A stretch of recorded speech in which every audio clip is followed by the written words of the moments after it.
That is indeed a hard pass. The only bowl of any sort of significance that anyone in South Florida may be slightly engaged with is going to be the Hawaii Bowl, and that's because University of South Florida is going against San Jose State in that. Does that do anything for you, good sir?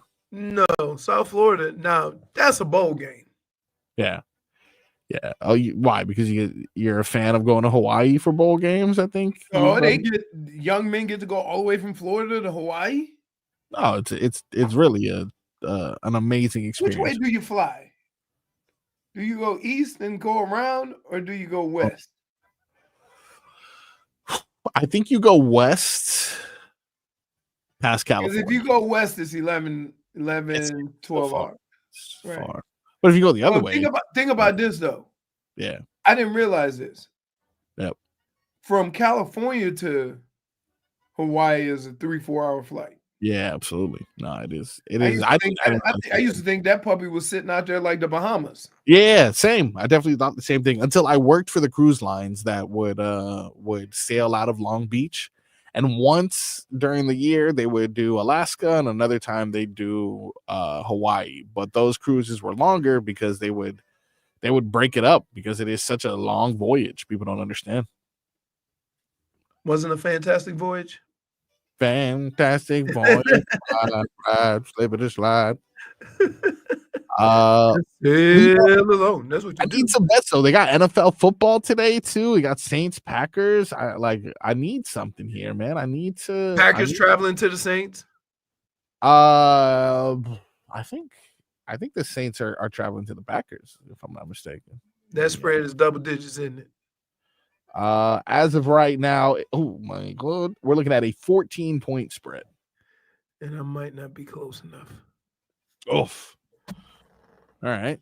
I guess this is at this point in the season, you know which teams are which. You're not attempting to. How about let me see. Check the running back for the Packers. Running back for the Packers. Anytime touchdown and a hundy. Ooh, let's see. Player props. Anytime TD for the Packers. Josh Jacobs is at minus 325. To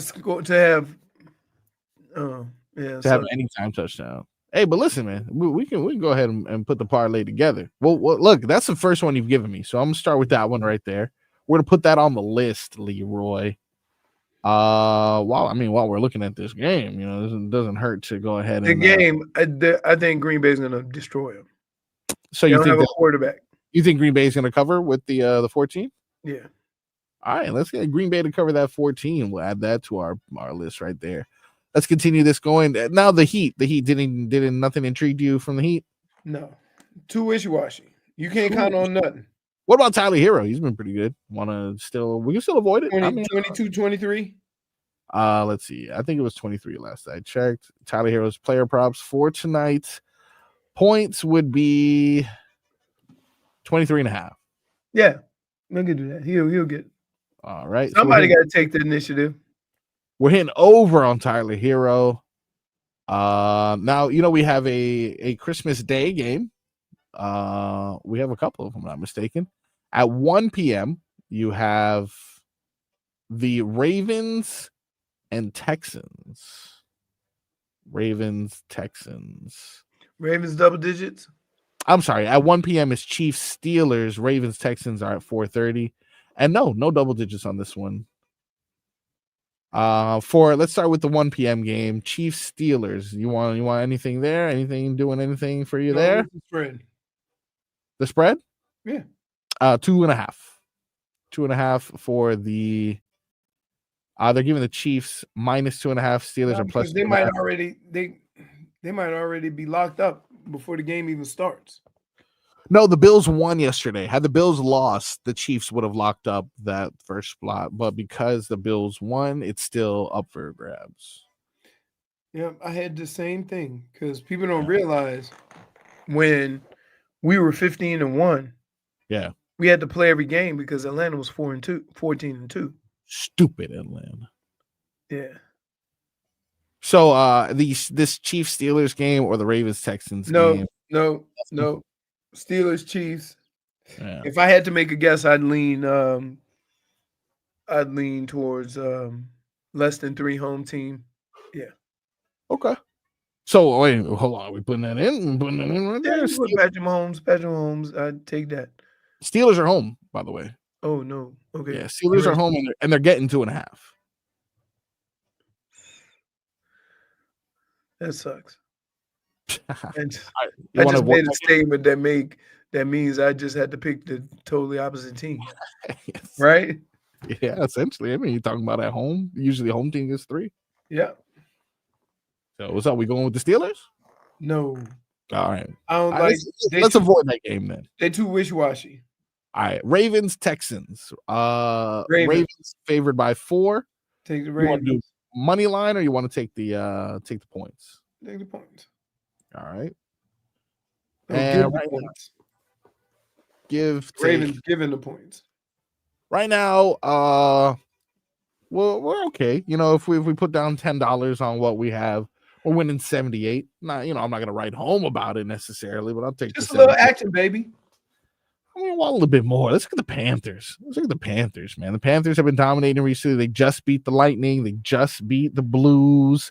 They have an opportunity to face the Lightning again at home today at 7 p.m. You can hear that on 790. The Cat. Wow. Wow,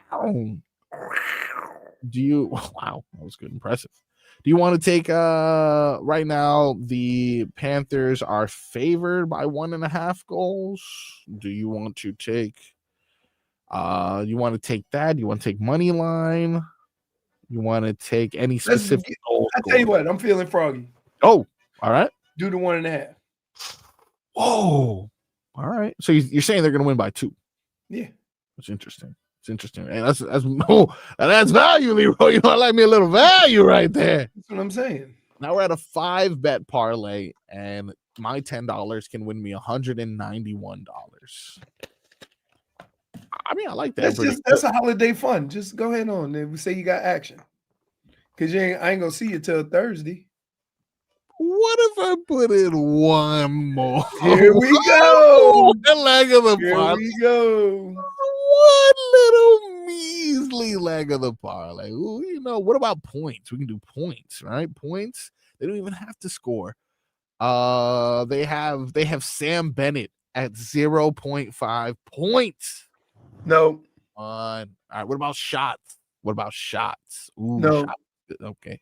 What about?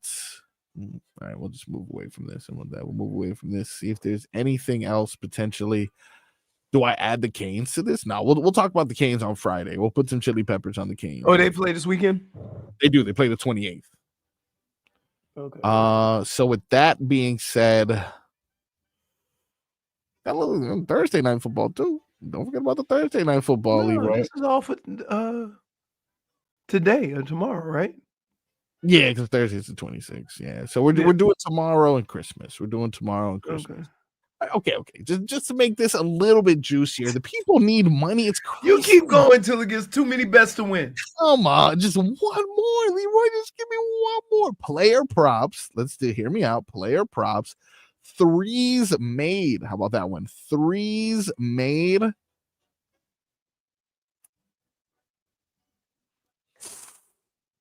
I don't know if I'm liking these numbers. Bam Adebayo to make 1-3. No. What's Tyler? 3.5? Yeah. And he'll do it, but I just don't like it. Dunks is 2.5? 2.5 right now. They got Duncanson. Yeah. If I had to go with somebody, I'd go with Tyler. Tyler with 3.5? Yeah. Let's see how much that increases our value. Yeah. You know what? Not even that much. I'm actually disappointed in that. I didn't do anything to our value. So you know what? We're taking off Tyler. Yep. All right. I feel better about that. But hold on. That means that I could potentially go to what I normally like to go to, Leroy. What's that? Defense. Where's the steals? Where are the steals? Oh, bastards. They're on to me. They removed Haywood Highsmith from the steals. That hurts my heart. Because Jimmy's not playing, so he's going to play more? Yeah, they're kind of like confusing because they have Jimmy here, but I can't trust them. I can never trust anything Jimmy related. All right, then you know what, guys? This is it. The universe is telling us we should cut bait. We should settle for what we're at right now. It's not bad. It's not bad odds here. I'll just review our bets given to us by our boy Leroy. We have the Packers covering the spread at -14 tonight against the Saints and a Josh Jacobs anytime touchdown. We got the Florida Panthers covering the spread at -1.5 against the Tampa Bay Lightning tonight. We got Tyler Hero going over 23.5 points for the Miami Heat tonight against the Brooklyn Nets. And then lastly, on Christmas Day, we have the Ravens covering the spread at -4 against the Houston Texans with Beyonce performing at halftime on Netflix. Oh, really? Yeah, that'll be the Netflix game where Beyonce is gonna break the servers the same way. This ain't Hold'em, and this ain't Texas. Nope.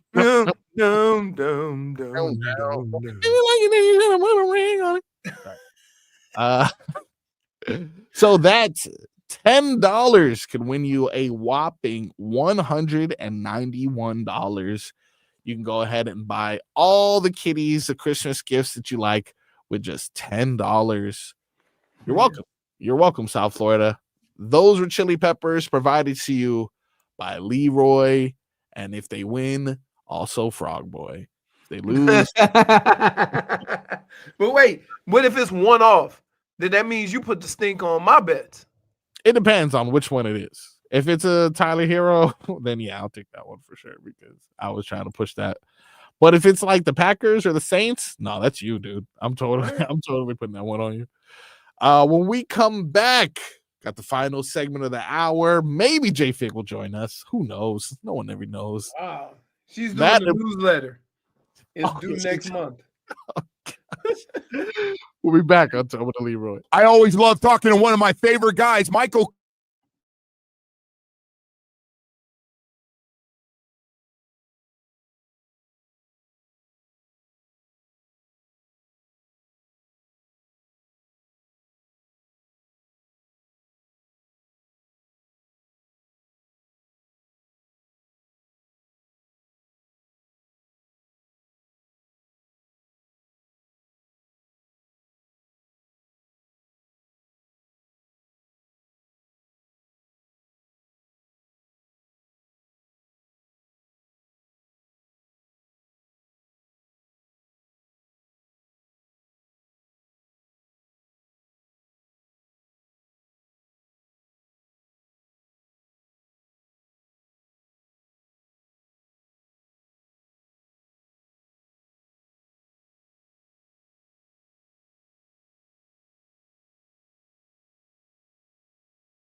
You're a mean one, Mr. Grinch. You really are a heel. Oh, hello, JFig. No, I don't know if you know you're muted, but hello, JFig. My bad. Thank you for my theme song. That's what I was getting ready to say. Is that a theme song? Yes, that is JFig's theme song, and also the theme song that I am designating for the Miami Marlins. I think that was the biggest grossing Christmas movie ever.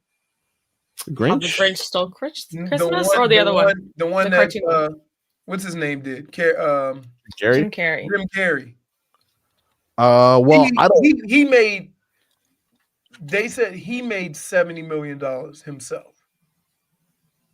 Oh, Yeah. well, I will. How much did Cindy Lou make though? Not enough. Not enough. She deserved more. I'm seeing her when she comes to Tampa next year. What's the name of her band again? The Pretty Reckless. Pretty Reckless. That's right up your alley. I'm so excited. You know what JFig's band would be? The Crop Outs. A year later, and it is still a reoccurring conversation. Wait a minute. That's not something that happens to just anybody. People don't just do that. I don't know why you think your situation, that's no big deal. No, that was stunning, that story. No, it wasn't. You just made it a big deal. Hey, Marcos. Yep. Has any of your other friends ever told you? Yeah. No, I've never been cropped out, or I've never cropped someone out of a photo. Me and my best friend took a picture, and I think I look really good in the picture. And I'm like, you know what? I'm sorry, but I'm gonna crop you out. That's a chick thing. No, no, did you tell him that? He doesn't have to know anything. So you even said, if me and my friend are cool, we told him and they'd crop us out. You didn't tell him. So he thinks. Did I ever post it? No, I didn't. Because I hear from you.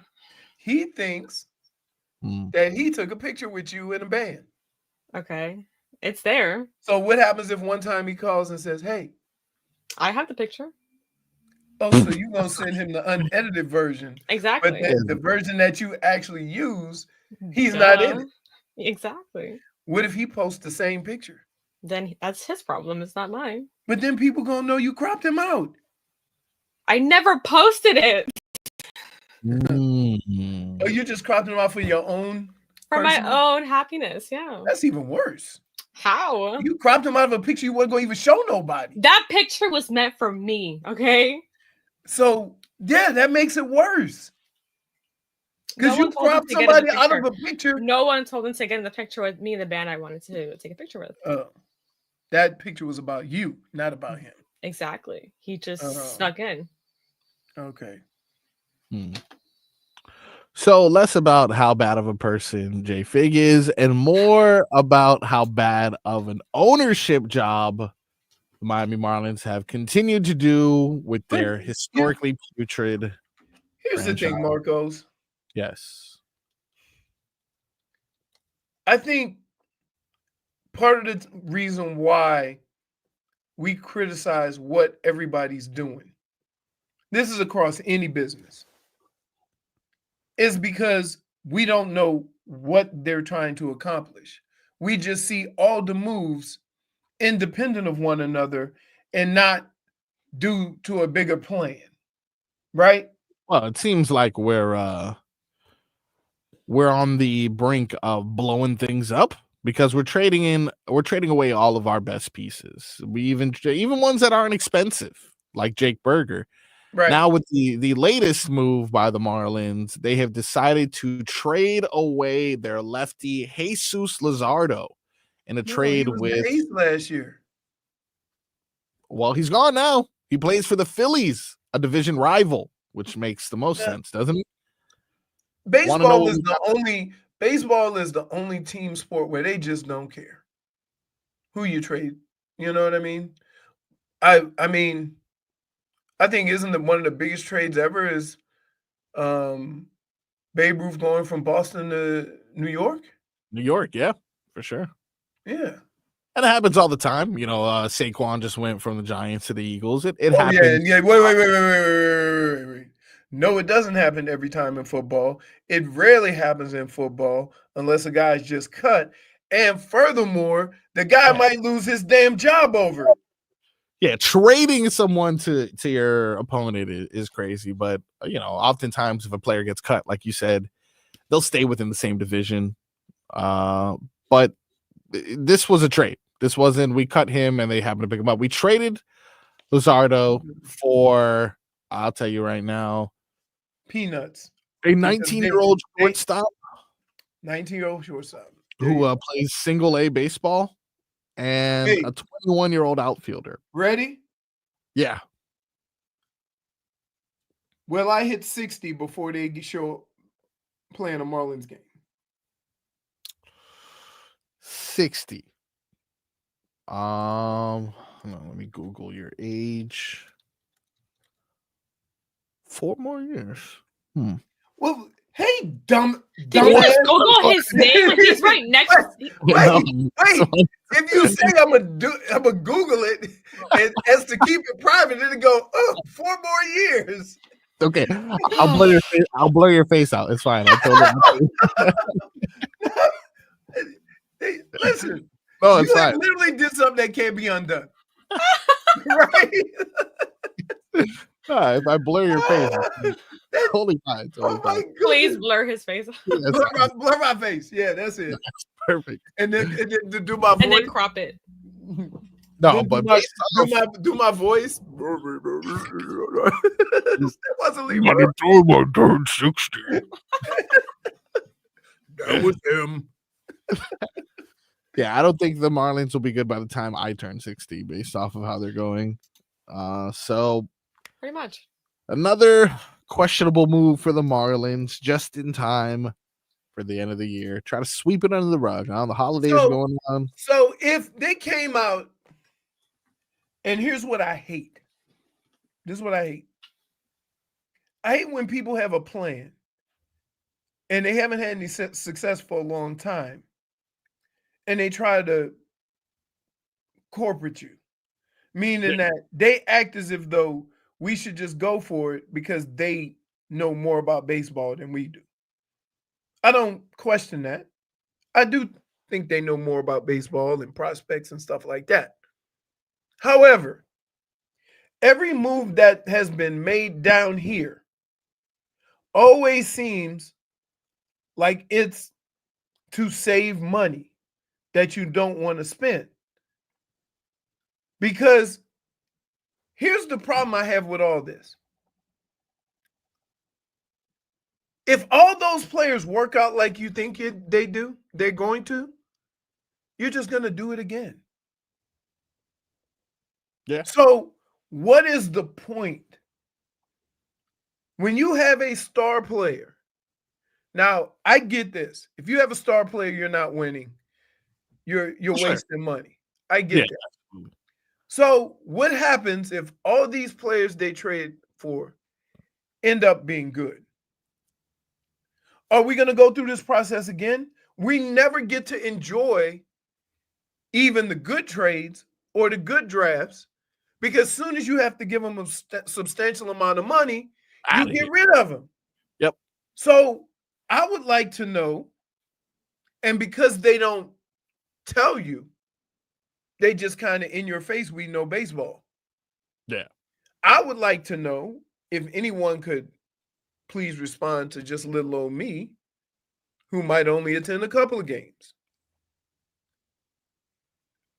When these guys get to be as good as you hope they would be, building a team means you keep those guys and build and keep going. We haven't done that with all the trades. So why is this any different? What is your plan? How you plan on go about this? Are you going to then, use your farm system, get them to be ready to go to the big leagues and then trade them again for more assets, which is also another trick. At what point are we going to, this is our team, we're going to stick this out and ride this for a few years? Well, it hasn't happened yet. We are still waiting on it. Doesn't seem like it's going to happen this year, but I guess we'll keep holding our breath. In the meantime, we will focus on things that make us happy, like Christmas trivia. We got that and much more on the final hour of the Tobin and Leroy show. You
I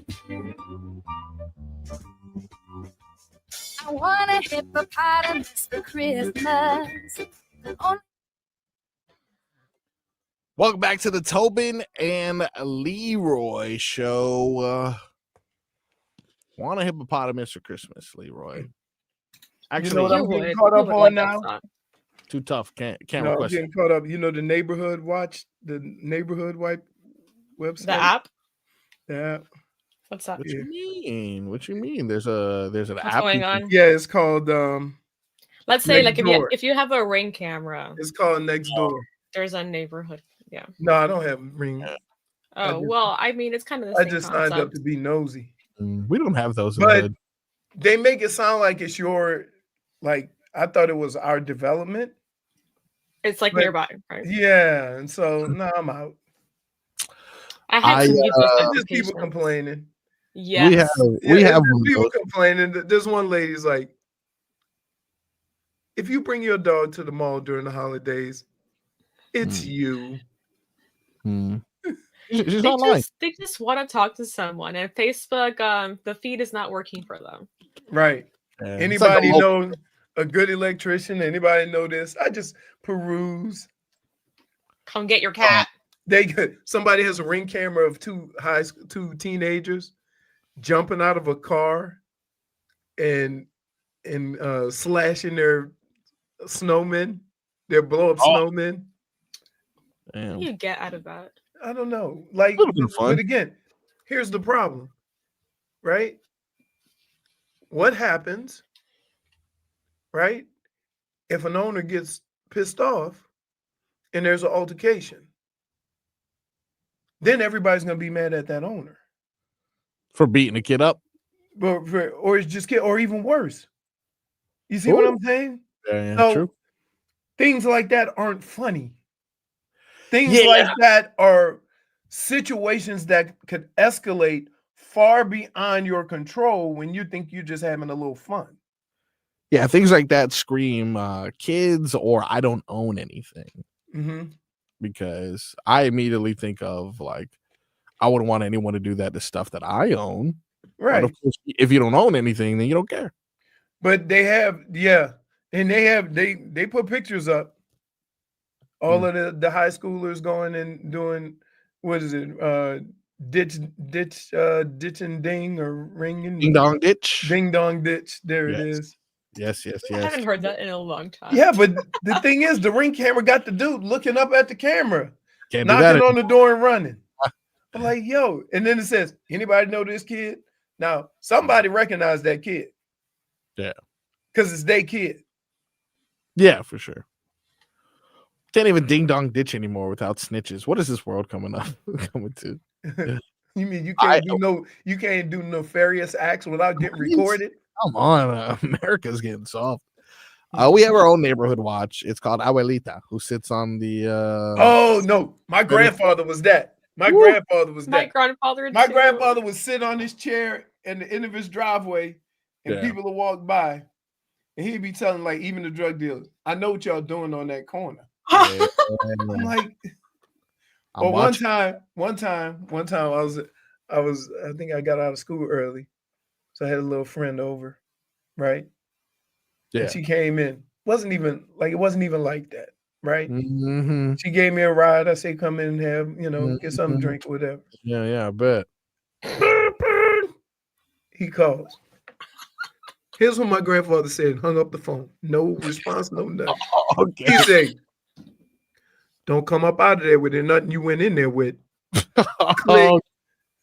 I'm like, better not be a Leroy the third. Wait, what are you? The third? I lost track. I'm a junior. Junior, okay. Yeah. Not a Leroy. So, like, yeah. That's funny. My grandfather, like, he was like, I got this remember one Jehovah's lady. Witness came to the door. Yeah. He opened it up. Don't want none. Boom. Mm. Went in the bag. Didn't want them to waste time. I got He was this very one direct. lady.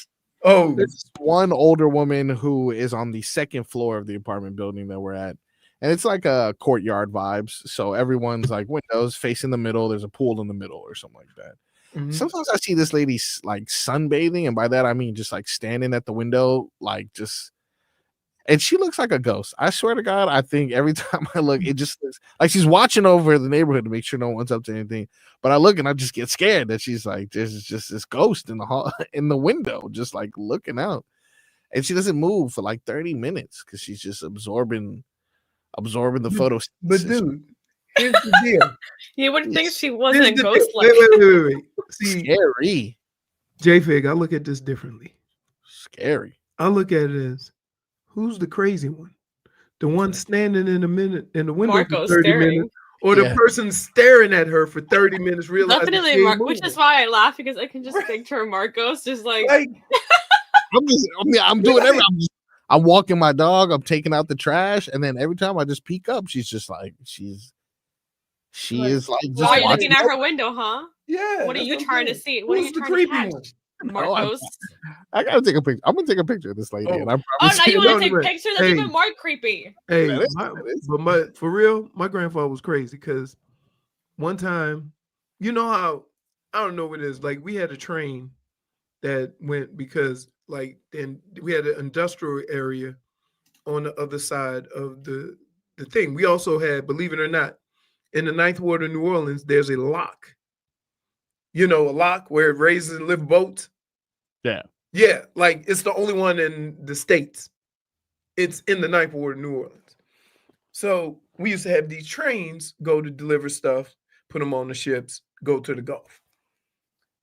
One time, my grandfather was on his way somewhere, and he was tired of the train. It would go forward. You know how the trains go forward, then back up. Come back. And the thing don't go up. Nope. So one time they went too far. Ooh. He pulled his car on the train tracks and started waving people on. So the train had to stop and let the people go. Now I know where you get this accountability from. He held a train accountable for traffic. He stopped it. He stopped the train. Where is he every morning for me? I love this guy. Hey. Well, he's no longer with us, but God bless. Yeah, but yeah, he was like, he was a different. Tell me, him and my grandmother was married a long time, so they used to quibble all the time. You know, just because they ain't got nobody else, right? Those grandparent quibbles. And I think one time they were eating. My grandmother was eating a salad. He said, "What are we doing here?" She goes, "Yeah, I think I'm gonna try to drop a couple of pounds." He goes, "You're not fat for a 7-footer." Okay. Like, see, these types of quibbles are ones that I know. This is literally where Leroy gets it. Oh no! Hey, that's my grandfather used to hang out all the time, just chit chat. I know I'll be in. It's crazy. It's the only man I ever kissed on the lips till the day he died. To the day, he would make me, but that's okay. Yeah. I'll give it respect though, because like my son now, he'll always be my son. You know, he'll always be my boy. I can't imagine by the time we're 40 or 50, you know, if he gonna tell me no to something. Like, you my son, you better shut up. Whatever I want you to be. I ask Fonz to tell you periodically, you know, he'll come back from the gym. Yeah. You know, he say, "Ooh, I'm getting big. I say, "You ready for a chance at the title?"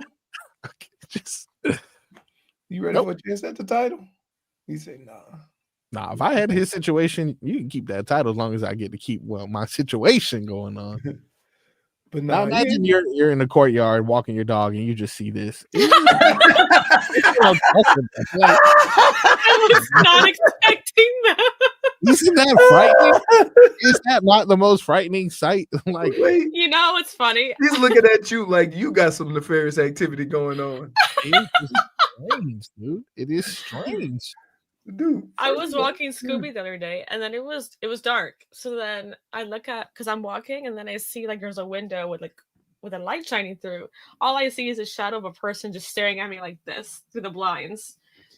And I was just like, "Can you stop? I'm just trying to walk my dog. You're being creepy." You're the creepy one, Dave. Wait, Are you No, but I looking? was just Hey. walking and it was in front of me. I You wasn't know- looking you- up or you know- anything. You know what Marcos. have made it creepy? If it was that house that's still being built next to you. Oh no, they're fine.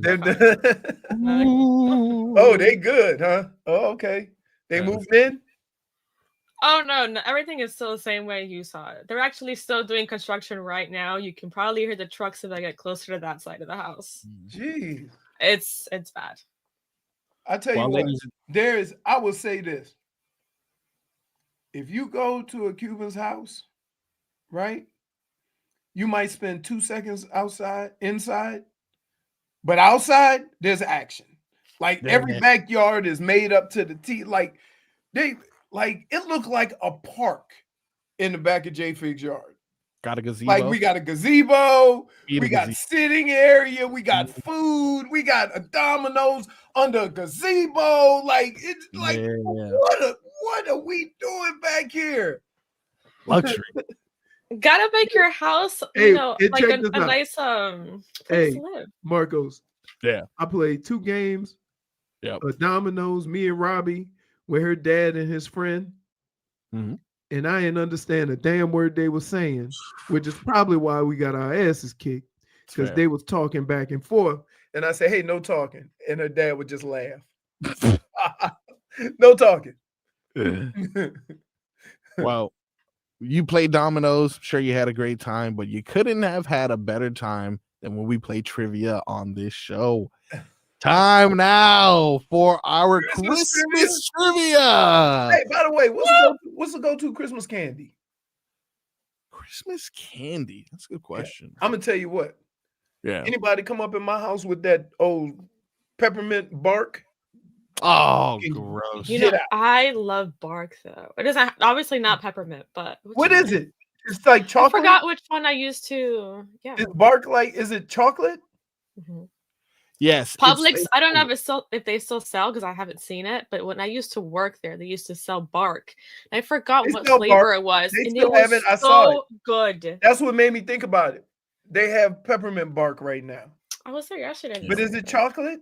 It's free-form chocolate made by melting the chocolate, mixing in other ingredients, and spreading it out and breaking it into pieces. Oh.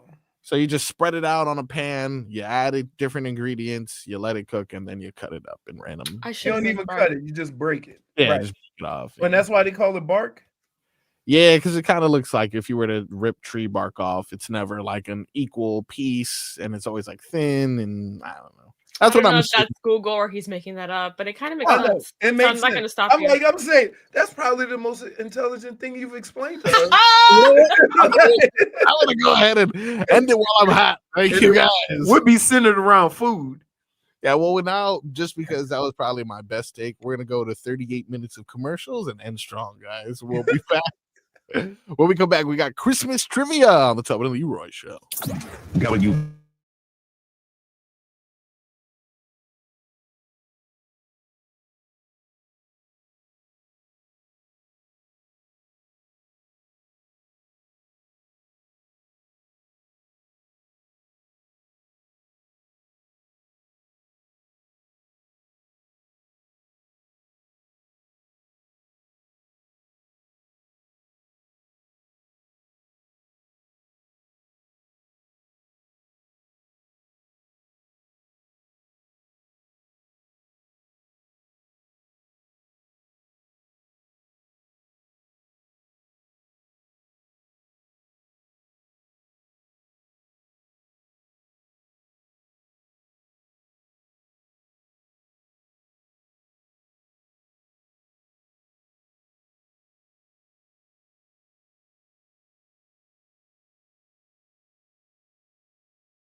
Welcome, ladies and gentlemen, back to the Tobin and Leroy show.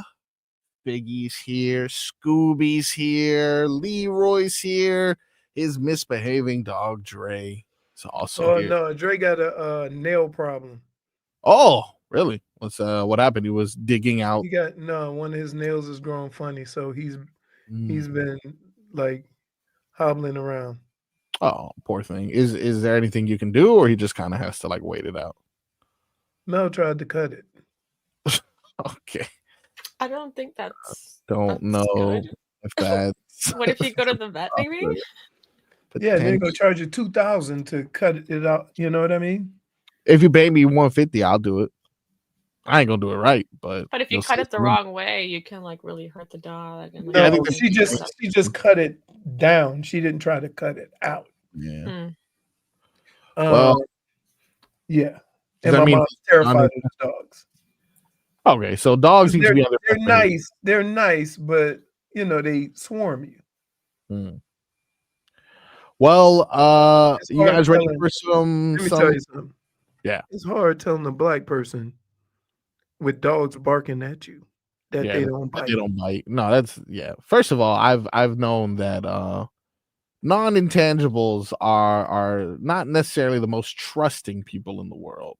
So I would definitely say, especially in regards to telling me that dog bite. Yeah. All animals. Oh, that dog doesn't bite. So how does it eat then?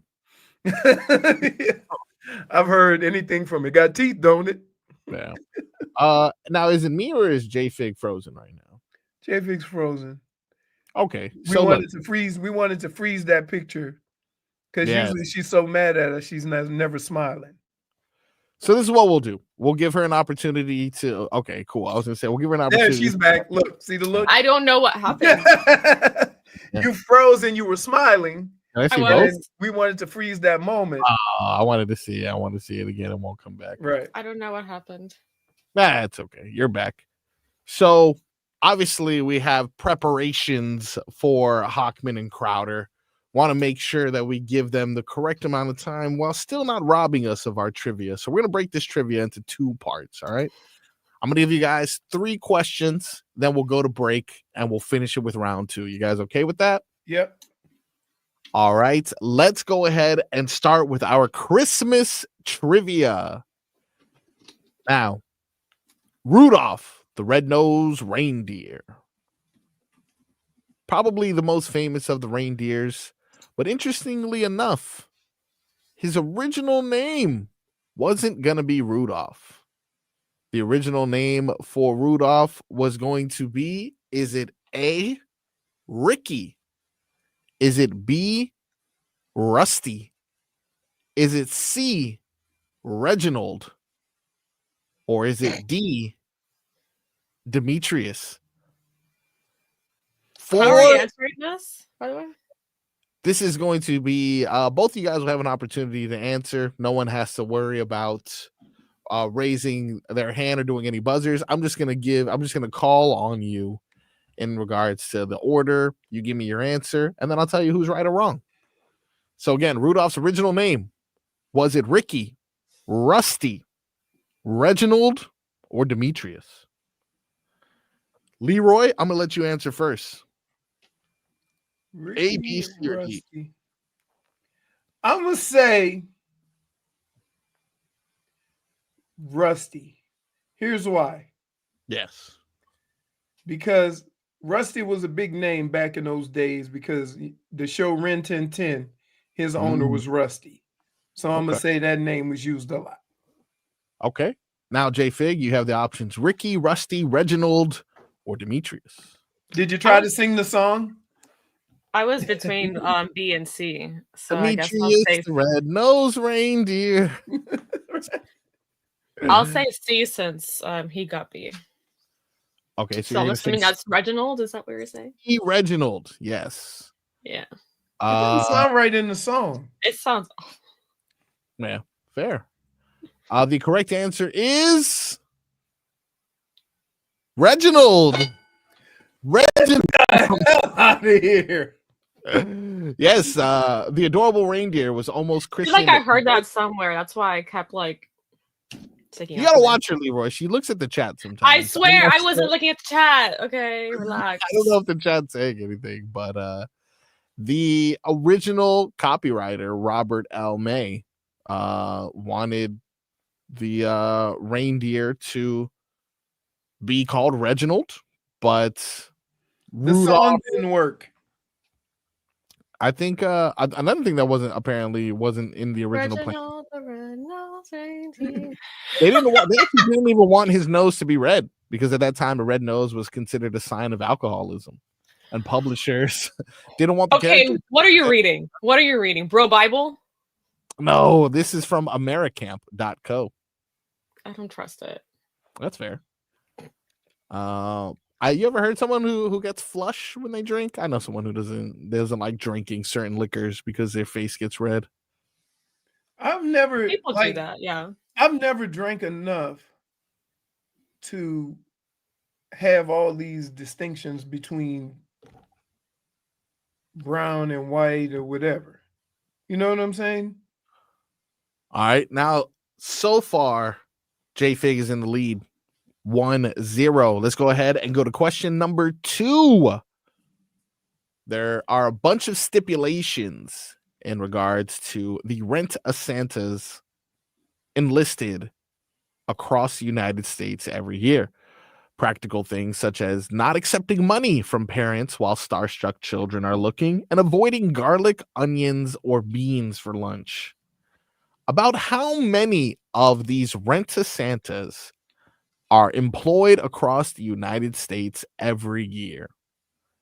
Talking malls, we're talking everything. How many of these rent-a-Santas are employed across the United States every year? Is it 50,000? Is it 30,000? Is it 20,000? Or is it 100,000? Oh, 100,000 at least. Yeah, it has to be between 50 and 100,000 for sure. All right, so what is it going to be, ladies and gentlemen? I'll say 50 since Leroy said 100 first. All right. Keeping it fair here. Correct answer being 20,000. That's it? 20,000.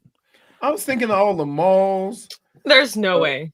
There's a lot of malls. How many times did Santa come to your school? It's a lot of malls. But if There's you think about literally there's literally a Santa in Home Depot, okay? I don't know if that one counts though. I don't know if he has. It should count. Oh, so you saying you should have said how many Santas are in the Santa Union?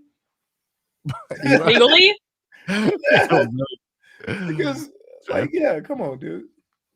Now, this last question before we take a quick break. Santa hasn't always worn his trademark red outfit. That was business casual. Well, there was a different color combination that Santa previously wore. Was this color combination, we know him from red and white, but was it previously red and green? Was it red and yellow? Was it green and white? Or was it green and blue? What was the original color combination for Santa's outfit? Again, was it red and yellow? Leroy's looking down.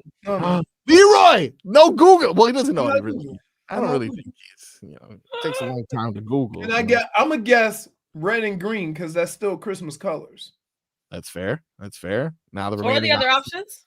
Remaining options were red and yellow, green and white, or green and blue. If it's green and blue, I'm gonna lose my mind. I think it's with the blue. I think it's a blue. I don't know about the combination about green and blue, but I think blue was included for sure. Blue. That's fair. Yeah. All right. The correct answer, the attire we've come to love since childhood, was originally green and white. Well, that was my other choice. Yeah. So wait, can you say it again? Because I froze. I'm so green sorry. and white. Green and white. It had to be because Christmas colors are red and green. So it had to be one of those. It was either green or white or red. Coca-Cola who said, you know what, we look better if we put that boy in red. So if we make the Santa Claus the same color as our product? Correct. Good marketing. So selfish. So selfish. Damn you, Coke. So far right now, JFig is ahead in our trivia at a whopping score of 1-0. We got a real barn burner here. Stay tuned to the Tobin and Leroy shows. We finish up Christmas trivia on the other side of commercial.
Welcome back into the final segment on a Monday. Final Christmas segment. Christmas segment, of Christmas course. Eve. Christmas Eve. Tomorrow we will be having a best of, and as well on Christmas Day we will be having a best of.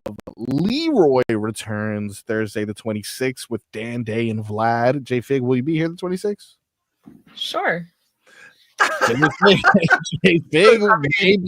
mean, today she showed up at 1:45. So is she Look, really there? I'm not gonna leave Leroy hanging unless you want me to.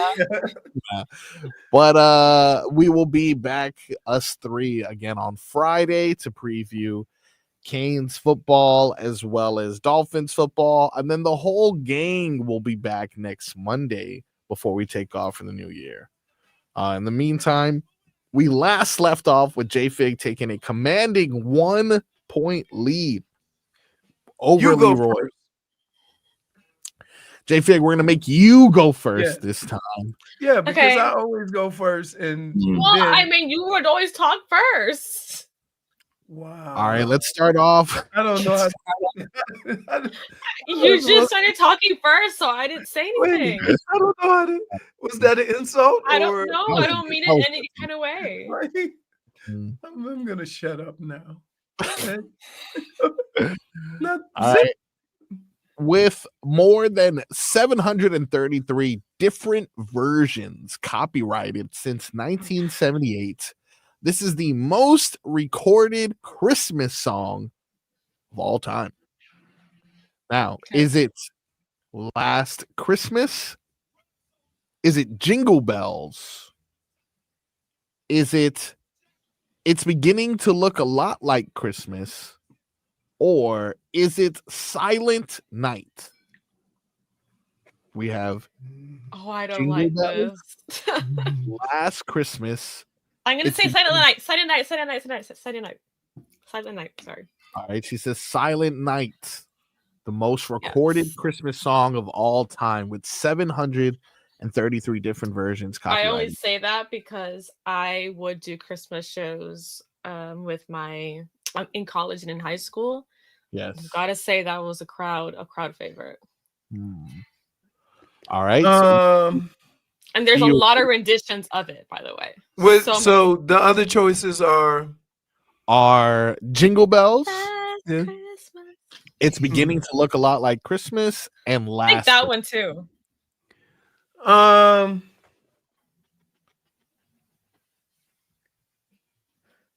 I'm trying to think of old school versus new school.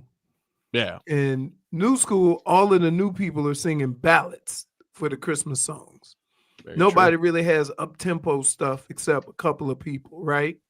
Yeah. That's why Mariah Kelly Carey's Clarkson's right. Kelly Clarkson's Christmas album is Yeah. so good. It's pretty good. It's pretty good. Ariana Grande too. Ariana Grande has some songs. I'm gonna go with wow. Say it again. It's Jingle Bells. Jingle Bells. It's Beginning to Look a Lot Like Christmas. Last Christmas. I'm gonna do It's Beginning to Look a Lot Like Christmas. It's beginning to 'Cause look that's like like the song everybody That's like the plays that ultimate song classic. right after Thanksgiving and they kick off Christmas season. Yeah. Well, the correct answer is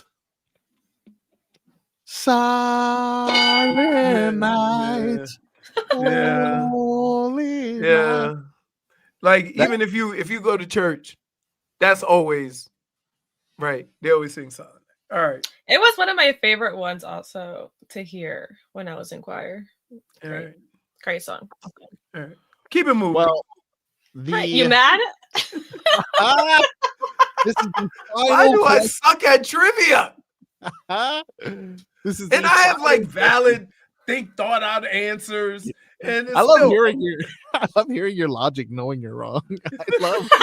I love seeing it pieced together. It's the confidence that counts. From now on, as you I know, start right, getting right, I get it. I'm wrong all the time. Wait, but what was the second highest? I'm pretty sure it would be It's Beginning to Look Like a Christmas yeah, It's or Beginning to- Last Christmas. No, it's beginning to look like Christmas. Of the four that I mentioned, it's beginning to look like Christmas was second. Jingle Bells was third.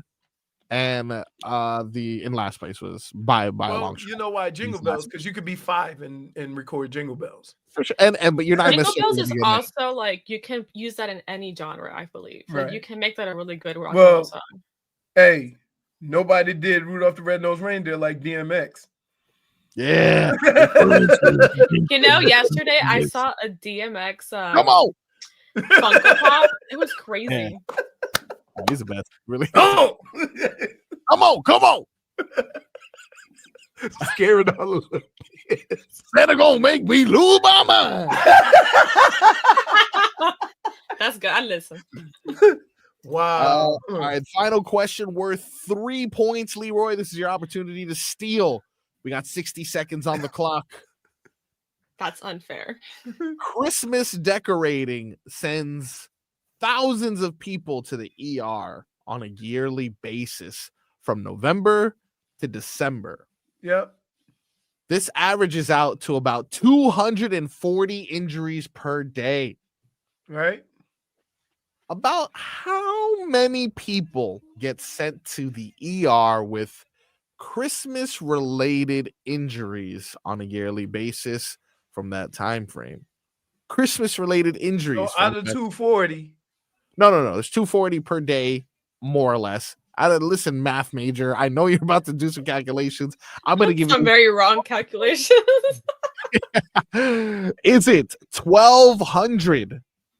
Is it 15,000? Is it 50,000?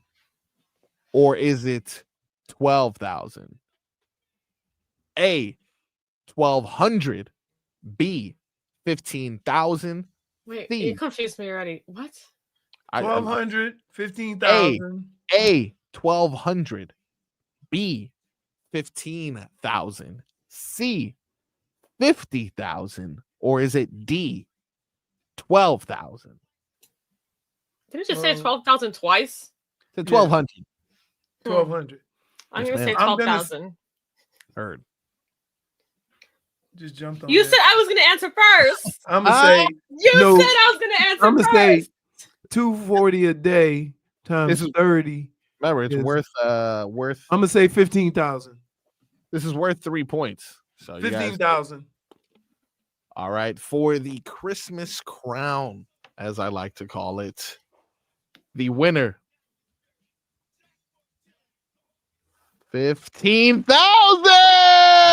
15,000.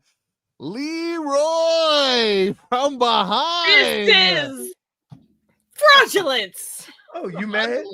Well, Yeah. This is a lie. wow.